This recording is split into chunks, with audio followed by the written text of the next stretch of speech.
Hi guys, welcome to word spot. இந்த வீடியோவில் ரொம்ப ஸ்டைலான ரொம்ப யூஸ்ஃபுல்லான ஒரு 10 சென்டென்ஸ் பார்க்க போகிறோம். ஓகேங்களா? ஸோ வாங்க டேரெக்டாக டாபிக்குள்ளே போகலாம். இதில் ஃபஸ்ட்டு சென்டென்ஸ் என்ன பார்த்தீங்கன்னா, நீங்கள் இப்போ ஒரு ஃபங்க்ஷனுக்கு போயிருக்கீங்க, கல்யாணமாக இருக்கட்டும் இல்லை வேறு ஏதாவது ஃபங்க்ஷனுக்கு போயிருக்கீங்க. அப்படி போயிருக்கும்போது அங்கே உங்களுக்கு டிஸியாக இருக்குது இல்லைனா ஹெடேக்காக இருக்குது. அப்படி இருக்கும்போது நீங்கள் சொல்லுவீங்க, எனக்கு ஹெடேக்காக இருக்குது, என்ன வீட்டுக்கு கூட்டிகிட்டு போ அப்படின்னு சொல்லுவீங்க.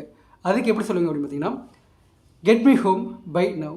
Get me home by now. என்னை இப்போவே வீட்டுக்கு கூட்டிகிட்டு போ, என்னை இப்போவே வீட்டுக்கு கூட்டிகிட்டு போ அப்படின்னு சொல்கிறதுக்கு get me home by now அப்படின்னு. ஓகே, அந்த செகண்ட் பார்த்தீங்கன்னா இதே கொஞ்சம் மாடுலேஷனாக, அதாவது இப்போ உங்கள் ஃப்ரெண்டுக்கு பர்த்டே. ஓகேங்களா? ஃப்ரெண்டுக்கு பர்த்டே, நீங்கள் சொல்கிறீங்க உனக்கு இன்றைக்கி பர்த்டே, ஸோ அதனால் இன்றைக்கி நைட்டு என்னை ஹோட்டலுக்கு கூட்டிகிட்டு போ, இல்லைனா இன்றைக்கி நைட்டு என்னை தேட்டருக்கு கூட்டிகிட்டு போ. அப்படிங்கும்போது நீங்கள் இதே யூஸ் பண்ணலாம். ஜஸ்ட் கொஞ்சம் மாற்றினா போதும். எப்போனா get me hotel by night. Get me hotel by night. என்ன இன்றைக்கி நைட்டு ஹோட்டலுக்கு கூட்டிகிட்டு போ அப்படின்னு சொல்கிறது. இல்லைன்னா get me theatre by night. Get me theatre by night. என்ன இன்றைக்கி தியேட்டருக்கு கூட்டிகிட்டு போ நைட்டு அப்படின்னு சொல்லலாம். ஓகே, இதில் அடுத்து பார்க்கக்கூடியது, இப்போ உங்கள் ஃப்ரெண்டை பிக்கப் பண்ணுற சொல்கிறீங்க. இப்போ உங்கள் ஃப்ரெண்டை பிக்கப் பண்ணுற சொல்கிறீங்க. நீ வந்துட்டுருக்கல, வரும்போது வழியில் அவனை பிக்கப் பண்ணிட்டு வா, வழியில் அவனை பிக்கப் பண்ணிட்டு வா அப்படி சொல்லும்போது pick him up by midway. Pick him up by midway. நீ வர்ற வழியில் அவனை பிக்கப் பண்ணிட்டு வந்துரு அப்படி சொல்லலாம். இல்லைனா என்னை என் வீட்டில் பிக்கப் பண்ணிக்கோ, இல்லைனா அவனை போய் அவனை ஸ்டேஷனில் பிக்கப் பண்ணிக்கோ அப்படி சொல்லும்போது pick me up from my home. Pick me up from my home. என்னை என் வீட்டிலேருந்து பிக்கப் பண்ணிக்கோ அப்படி சொல்லலாம். இன்னொன்று பார்த்தீங்கன்னா pick him up from station.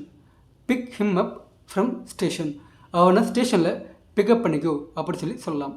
அந்த நெக்ஸ்ட் பார்த்தீங்கன்னா டைம் போகிறது.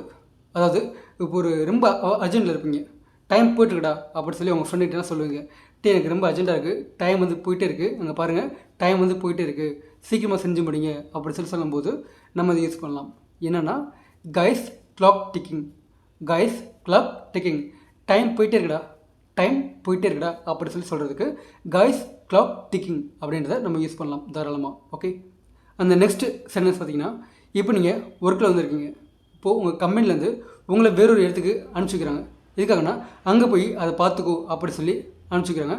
அங்கே போனோடனே அங்கே இருக்க ஆளுங்கக்கிட்ட நீங்கள் சொல்கிறீங்க, என்னோடய கம்பெனிலேருந்து என்ன இதை பார்த்துக்க சொல்லி அனுப்பிச்சி வச்சுருக்காங்க அப்படி சொல்லலாம். இல்லைனா அவர் என்ன இதை பார்த்துக்க சொல்லி அனுப்பிச்சி வச்சுருக்காரு அப்படி சொல்லலாம். அதுக்கு பார்த்தீங்கன்னா he send me to watch out this. He send me to watch out this. இதை பார்த்துக்க சொல்லி என்ன அவர் அனுப்பிச்சி வச்சுருக்காரு அப்படி சொல்லலாம். இல்லைனா they send me to watch out this. they send me to watch out this. இதை பார்த்துக்க சொல்லி என்ன அவங்க அனுப்பிச்சி வச்சுருக்காங்க அப்படி சொல்லலாம். ஓகே, ஸோ அந்த நெக்ஸ்ட் பார்த்தீங்கன்னா, இப்போ நீங்கள் ஜஸ்ட் ஒரு டெக்ஸ்ட் பண்ணிட்டுருக்கீங்க, இல்லைனா ஃபோன் நோண்டிட்டுருக்கீங்க. அப்போ திடீர்னு உங்கள் ஃப்ரெண்டு ஒரு இம்பார்ட்டண்டான ஒரு மெசேஜ் உங்களுக்கு அனுப்பிடுறாரு. அப்படியே அதை பார்த்துட்டு நீங்கள் என்ன பண்ணுவீங்க, உடனே உங்கள் ஃப்ரெண்டுக்கு ஷேர் பண்ணுவீங்க. என்ன சொல்லுவீங்க, இங்கே பாரு மச்சான், அவன் எனக்கு என்ன அனுப்பி வச்சிருக்கான் பாரு, இங்கே பாரு மச்சான், அவன் எனக்கு ஃபோனில் என்ன மெசேஜ் அனுப்பியிருக்கான் பாரு, இல்லை என்ன ஃபோட்டோ அனுப்பிச்சிருக்கான் பாரு அப்படின்னு சொல்லி உங்கள் ஃப்ரெண்டுக்கிட்ட காமிப்பீங்க. அதுக்கு look at what Madan just sent me. Look at what Madan just sent me. Madan எனக்கு என்ன அனுப்பியிருக்கான்னு நீ கொஞ்சம் பார்க்குறியா அப்படி சொல்கிறது. அந்த நெக்ஸ்ட் சென்டென்ஸ், இப்போ நீங்கள் க்ரௌடாக உங்கள் ஃப்ரெண்ட்ஸ் கூட போயிட்டுருக்கீங்க. போயிட்டுருக்கும்போது உங்களுக்கு ஃபோன் வருது. ஃபோன் வரும்போது நீங்கள் சொல்கிறீங்க, டே மச்சான் நீங்களாம் போங்க, நான் பேசிட்டு வரேன், நீங்களாம் போங்க, நான் பேசிட்டு வரேன் அப்படி சொல்லுவீங்க. You guys go, I'll catch up. You guys go, I'll catch up. நீங்கள் போங்க, நான் பிக்கப் பண்ணிக்கிறேன், இல்லை நான் ஜாயின் ஆகிக்கிறேன் அப்படி சொல்லுவீங்க. இல்லைனா நீங்கள் வீட்டில் வந்துருக்கீங்க, ரெடி ஆகிட்டுருக்கீங்க ஒரு படத்துக்கு போகிறதுக்காக, இல்லைனா வேறு எங்கேயாவது போகிறதுக்காண்டி ரெடி ஆகிட்டுருக்கீங்க. அப்போ உங்கள் ஃப்ரெண்ட்ஸ்லாம் பார்த்தீங்கன்னா ரொம்ப ஹரி அப்படின்ட்டு வேகமாக கிளம்பு அப்படி சொல்லிட்டு இருக்காங்க. அப்படி இருக்கும்போது இதுக்கும் நீங்கள் யூஸ் பண்ணலாம். நீங்களாம் போங்கடா, நான் கிளம்பி உங்களை பிக்கப் பண்ணிக்கிறேன், உங்களை ஜாயின் ஆகிக்கிறேன் அப்படி சொல்லும்போது இதே நீங்கள் யூஸ் பண்ணலாம். ஓகேங்களா? You guys go, I catch up. You guys go, I'll catch up. நீங்கள் போங்க, நான் ஜாயின் ஆகிக்கிறேன் அப்படின்ட்டு. அந்த நெக்ஸ்ட் சென்டென்ஸ் பார்த்தீங்கன்னா, நீ என்ன சொல்ல வர அப்படின்றது எனக்கு தெரியும். நீ என்ன சொல்ல வர அப்படின்றது எனக்கு தெரியும் அப்படின்னு சொல்கிறது. ஓகே, ஃப்யூச்சரை ப்ரெடிக்ட் பண்ணி சொல்கிறது. I know what I gonna say. I know what I gonna say. Going to அப்படின்றது தான் இதில் கோனா அப்படி யூஸ் பண்ணியிருக்கோம். ஓகேங்களா? ஸோ ஃபாரின்லாம் இந்த ஃப்ளூயன்ட் தான் யூஸ் பண்ணுவாங்க. கோனா அப்படின்னா கோயிங் டு அப்படின்னு சொல்லுவாங்க ஷார்ட்டாக. Okay, so I know what I going to say. நீ என்ன சொல்ல போகிற அப்படின்றது எனக்கு தெரியும், இல்லைனா நீ என்ன சொல்ல வர அப்படின்றது எனக்கு தெரியும் அப்படின்னு சொல்கிறது. ஓகேங்களா? So that's it guys. இதான் இந்த வீடியோ ரொம்பவே யூஸ்ஃபுல்லானதாக இருந்திருக்கும் அப்படின்னு நான் நம்புகிறேன். அண்ட் தென் இந்த வீடியோ பிடிச்சிருந்துச்சுன்னா மறக்காமல் லைக் பண்ணுங்கள். நீங்கள் நம்ம சேனலுக்கு ஃபஸ்ட் டைம்னா சப்ஸ்கிரைப் பண்ணி வச்சுங்க. நன்றி. இது உங்களோட பெஸ்ட் சேனல். Okay, thank you.